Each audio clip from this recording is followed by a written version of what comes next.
Imagine stepping out of a devastating world war, hoping for peace, for prosperity, only to find yourself in, well, a new kind of conflict, a Cold War. Yeah, a conflict that touched everything, didn't it? From politics right down to, your own living room. Exactly. So today we're doing a deep dive into those crucial 15 years right after World War II, basically 1945 to 1960. It's such a pivotal time. You've got huge societal shifts happening all at once. Right. We want to explore how Americans handled all that change. Veterans returning, building this new American dream, but also living with this constant fear of communism abroad and at home. And crucially, the beginnings of the modern civil rights movement gaining real steam. We'll be drawing on historical accounts, research, contemporary analysis. Lots to unpack. Our mission, to find those surprising connections, those lasting legacies from this really dynamic era. Let's get into it. Okay, let's unpack this. The war ends, millions of soldiers are coming home. What hits you first about the hopes and, well, the anxieties of that moment? Well, the pressure to get the troops home was just immense. Remember the Ohio boys incident? Threatening politicians? Right, wanting to be home by Christmas 46 or else. Exactly. So demobilization was incredibly fast. We're talking 12 million troops in 45 down to maybe 1.5 million by 47. Wow, that's rapid. Super rapid. But that speed created its own problems. Veterans were anxious, about finding work and just readjusting, resuming a humdrum existence, as some put it, after combat. The psychological toll must have been immense. Huge. Estimates suggest up to 20% suffered significant psychological casualties. And then think about the women. Millions had worked in war industries. And he wanted to keep working, right? Overwhelmingly, yes. Surveys showed maybe 75 to 90% wanted to stay in their jobs, but many were just dismissed to make room for the returning men. Even though women still made up about a third of the workforce. Right. So amidst all this, you have the government trying to manage the transition, especially with the GI Bill of Rights. Formally, the Servicemen's Readjustment Act of 1944. That was pretty groundbreaking, wasn't it? It wasn't just about preventing economic collapse, though that was a fear. It was really ambitious social engineering in a way. What were the key parts? Well, you got a year of unemployment pay, which was a safety net. Crucially, tuition for college or vocational school, plus a living stipend. That education part was huge. Transformative. And low-interest loans for homes or businesses. The impact on college enrollment for men was dramatic. It helped create this incredibly skilled labor force, boosted the economy, and really expanded the middle class. And this is a big but, isn't it? It wasn't equal opportunity. Not at all, and this is crucial. The bill's structure reflected the inequalities of the time. African-American veterans, for example, could often only use the education benefits at segregated schools. And what about LGBTQ plus service members? Around 9,000 gay or lesbian service members were dishonorably discharged, making them completely ineligible for any GI Bill benefits. And other groups faced issues, too. Yes, some Mexican-American veterans, particularly down in Texas, faced denials or significant delays in getting their benefits. And for Japanese Americans returning from internment camps, it was even worse. Much worse. No GI Bill benefits for them after losing everything. They came back to intense hostility. Homes vandalized, farms destroyed, businesses boycotted. Many just couldn't stay. They had to relocate. So this idea of a fair deal that President Truman was pushing, it ran right into these realities and also, I guess, political hurdles. Truman built on FDR's New Deal minimum wage, expanding Social Security, public housing.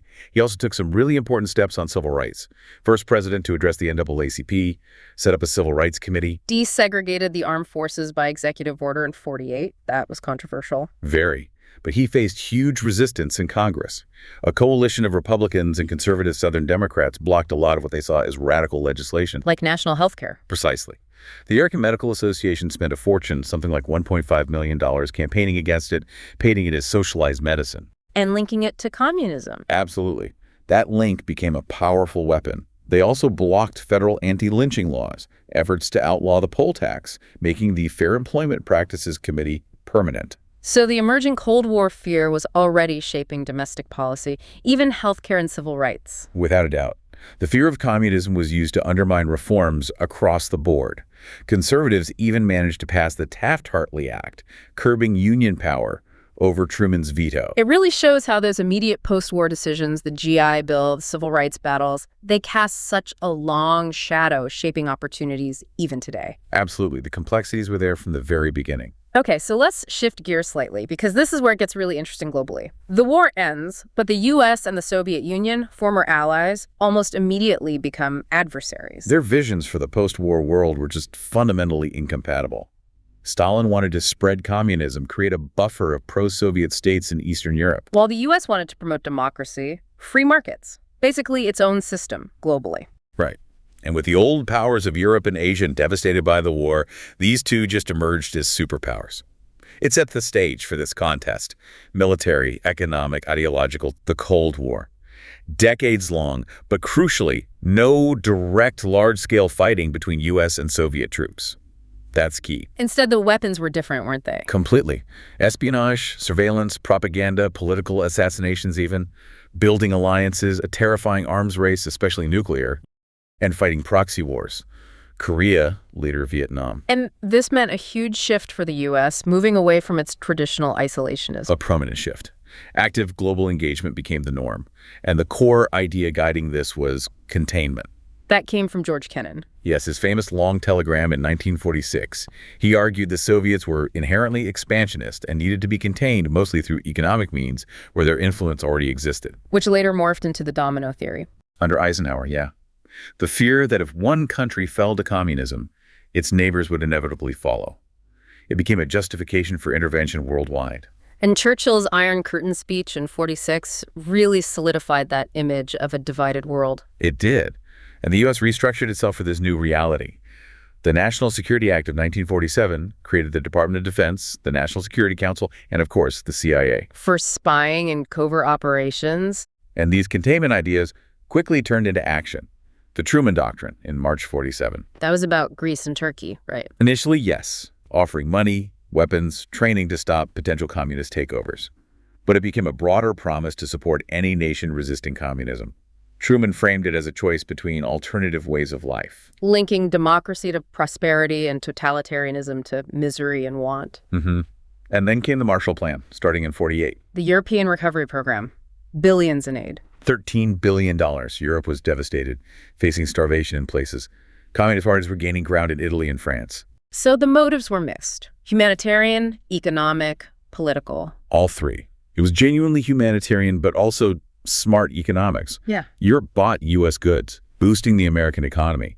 And politically, it was designed to undermine communism's appeal. And Stalin saw it that way too? Oh, definitely. He called it bribery, basically, and refused the aid for the USSR and the Eastern Bloc countries. So the Marshall Plan wasn't just cash. It was a major move in the ideological battle. A powerful statement.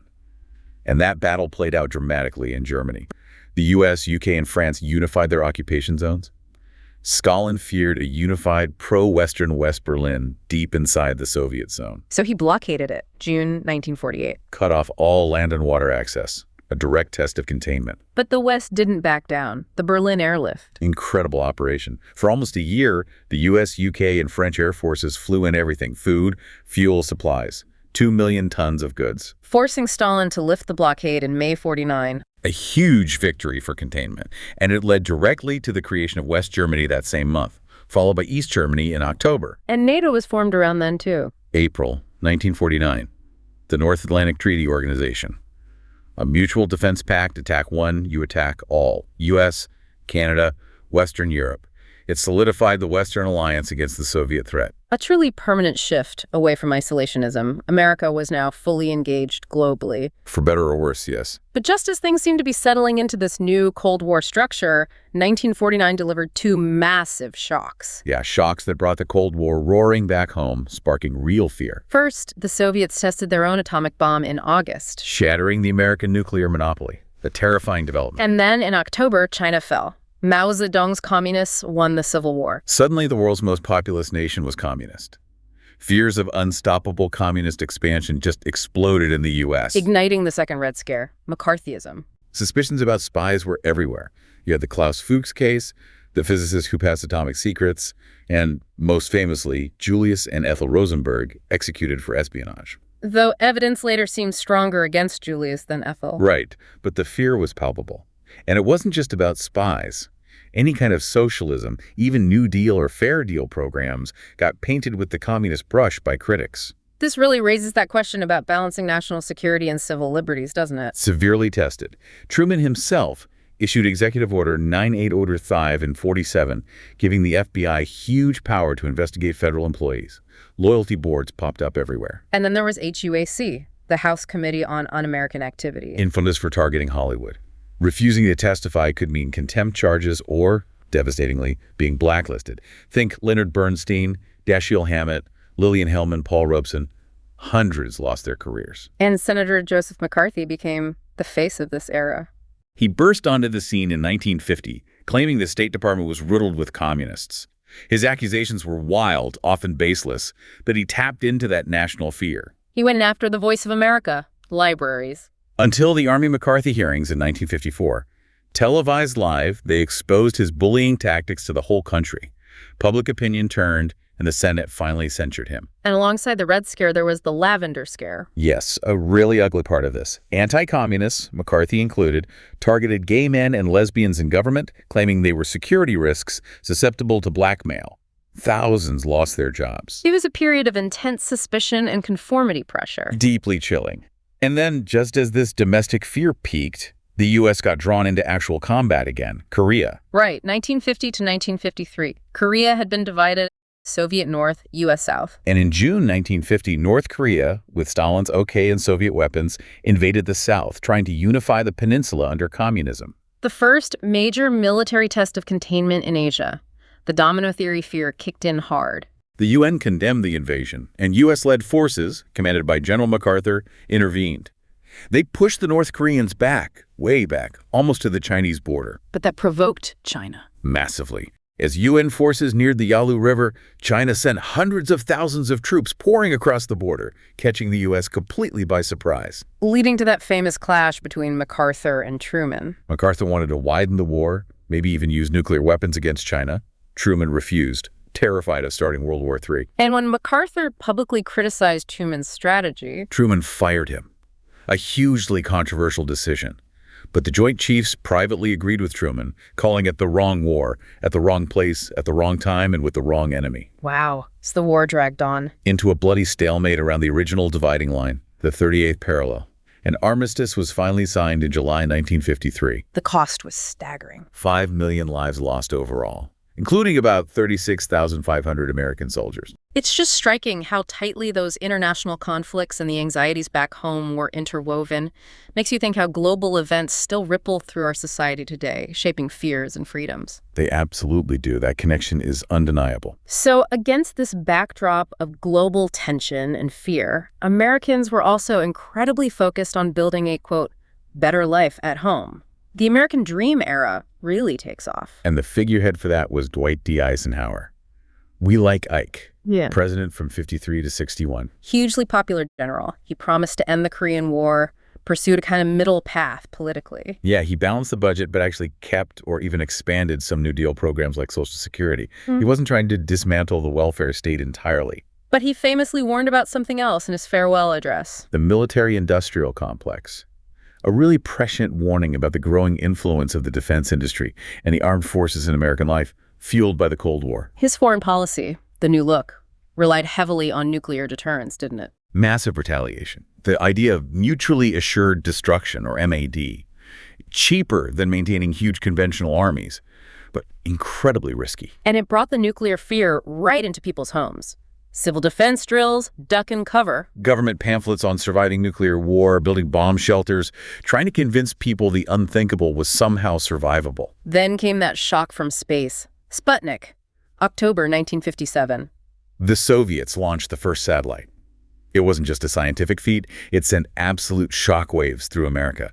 A little beeping sphere circling overhead felt like a direct threat. Fear of falling behind technologically. Big time. It led directly to the National Defense Education Act in 1958. Huge amounts of money poured into math and science education. National Science Foundation funding soared. The space race was on. And connecting this back home, this era saw the explosive rise of suburbia. That became central to the American dream, didn't it? Absolutely defining. It accelerated incredibly fast after the war. What drove it? A few things. A massive housing shortage after years of depression and war. Developers like William Levitt figured out mass production for houses, prefabricated techniques, inexpensive tract housing, maybe $8,000 a house. Suddenly, homeownership was within reach for many more families. Plus, you had those low-interest GI Bill mortgages. And just the desire to get out of crowded cities, have a yard, a bit of space. Exactly. But there's a crucial darker side to this. The exclusion. Yes. Levitt, for instance, put racially restrictive covenants in his deeds, explicitly barred non-whites. When a black family, the Myers, moved into Levittown, Pennsylvania in 1957, they faced terrible harassment. So the dream wasn't for everyone. Far from it. But the growth was staggering. Suburbs grew almost 50% just between 1950 and 1960. Cities lost tax revenue, political power shifted outwards. And it cemented our reliance on the car. Totally. Two cars became almost a necessity. Commuting, drive-in movies, drive-through restaurants. The first McDonald's opened in '54.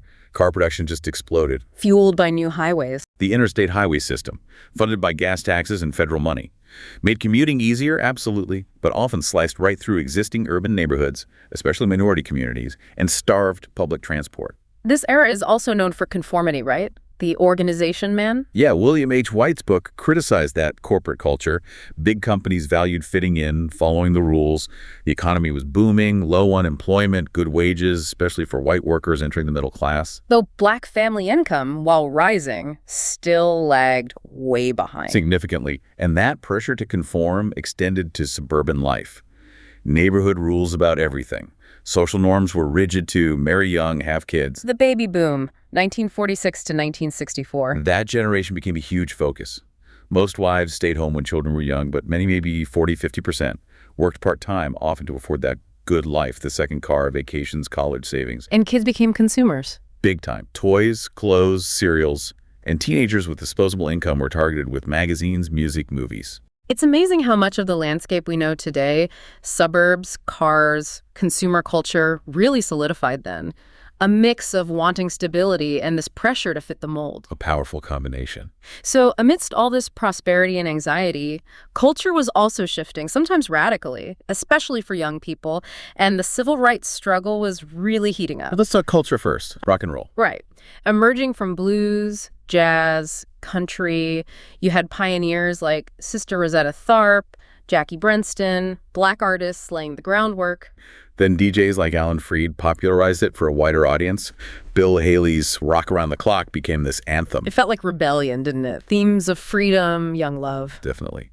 And then Elvis Presley arrives. He and other white artists achieved massive stardom covering black artists' songs. Which actually helped break down some barriers. In a way, yes. White teenagers started seeking out the original black artists like Chuck Berry, Little Richard. Music started crossing the color line. But many adults hated it. Saw it as a threat to American values. Remember Ed Sullivan only showing Elvis from the waist up? Classic. But the music won out, didn't it? By '56, something like 68% of radio music was rock and roll. It was unstoppable. Meanwhile, Hollywood was facing its own challenges. Big time. Audiences peaked in '46, but then TV started eating into their market. Plus, that Supreme Court antitrust case in '48 broke the studio's control over theaters. And the HUAC blacklisting hit them hard. Over 300 professionals blacklisted. A terrible period. So Hollywood had to adapt. New technologies, CinemaScope, 3D. And different kinds of movies. Yeah, more dramas, comedies, teen horror films, spy thrillers, and lots of sci-fi playing on those Cold War anxieties like Invasion of the Body Snatchers. But the real cultural juggernaut was television. Exploded. It's fascinating how quickly it took over. In 1950, maybe 9% of households had a TV. By 1955, 65%, over 30 million sets. Wow. And it changed family life. Fundamentally, became the center of the living room. And the programming often presented this very specific, idealized image of America. Sitcoms like Leave It to Beaver, Father Knows Best. Showing perfect white suburban families, reinforcing individualism, patriotism, conformity, everything positioned against communist collectivism. Plus westerns, medical shows, kids shows. Captain Kangaroo, Mickey Mouse Club. It created this shared, often sanitized national culture. But beneath that sanitized surface, the African-American struggle for civil rights was gaining serious momentum. Absolutely critical. The double V idea from the war victory abroad, victory at home, really fueled the post-war movement. The demand for America to live up to its promises. Because discrimination was still rampant, even for veterans. Definitely. Denied GI Bill mortgages in white areas, restrictive covenants, harassment like the Myers family faced in Levittown. The fight was urgent. And it started making headway in the courts. Some really important early wins. Morgan v. Virginia in '46 desegregated interstate buses. Shelley v. Kramer in 48 said courts couldn't enforce racist housing covenants. And Sweat v. Painter in 1950. That challenged segregation in higher education, specifically law schools in Texas. The court said separate was inherently unequal, considering intangibles like networking. It chipped away at separate but equal. And barriers were falling in sports, too. Jackie Robinson breaking baseball's color line with the Dodgers in 47. Alice Coachman becoming the first black woman to win Olympic gold in 48. Hugely symbolic moments. But the legal earthquake was Brown v. Board of Education in 1954. The landmark. NAACP lawyer Thurgood Marshall argued segregation itself made black children feel inferior, regardless of facilities. The Supreme Court agreed, unanimously ruling segregation in public schools unconstitutional. Overturning Plessy v. Ferguson from 1896. A monumental shift. But the court's order a year later to implement it with all deliberate speed was, well, deliberately slow in many places. Which sometimes forced the president's hand, Eisenhower. Yeah, Eisenhower wasn't personally a fan of Brown, but he had to enforce the law. The most famous example is Little Rock in 1957. The Little Rock Nine, integrating Central High School. Governor Orville Faubus used the National Guard to block the black students. Eisenhower had to federalize the Guard and send in the Army's 101st Airborne to escort them into school. Federal troops protecting black rights in the South for the first time since Reconstruction. Incredible moment. But Faubus didn't give up. He closed all Little Rock high schools the next year to prevent integration. And segregation wasn't just a Southern issue. Not at all. Look at the Harlem Nine in New York City in 57, fighting for equal resources in black schools. They won the right to transfer their kids, forcing the city to confront Northern segregation. The backlash against integration, especially Brown, was fierce, though. Intense. White citizens' councils formed. Many white families pulled kids out for private segregation academies. Some Southern states passed laws challenging integration, even closing schools for years. The Southern Manifesto in Congress. Signed by 96 members, accusing the Supreme Court of abusing its power. And then, tragically, the violence. With Emmett Till. The brutal murder of 14-year-old Emmett Till in Mississippi in 1955 for supposedly whistling at a white woman. His mother's decision to have an open casket funeral. To show the world the brutality. It shocked the nation, especially when his killers were acquitted by an all-white jury. It became a major catalyst. Leading directly into the Montgomery bus boycott. Yes, inspired partly by Till's murder.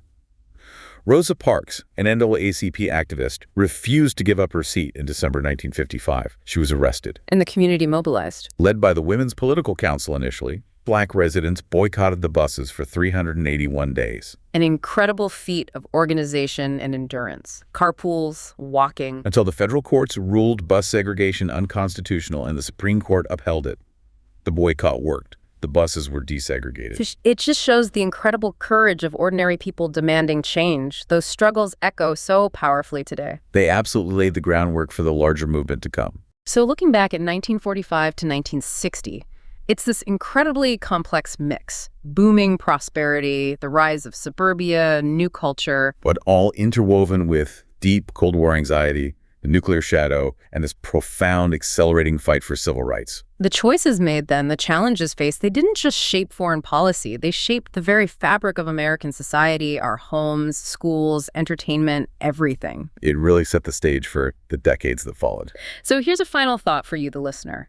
Think about that core tension of the era, the drive for individual security and prosperity clashing with huge external threats and deep internal struggles for equality. How does that fundamental tension continue to play out in America today? What can we learn from this period about balancing security, freedom, and justice?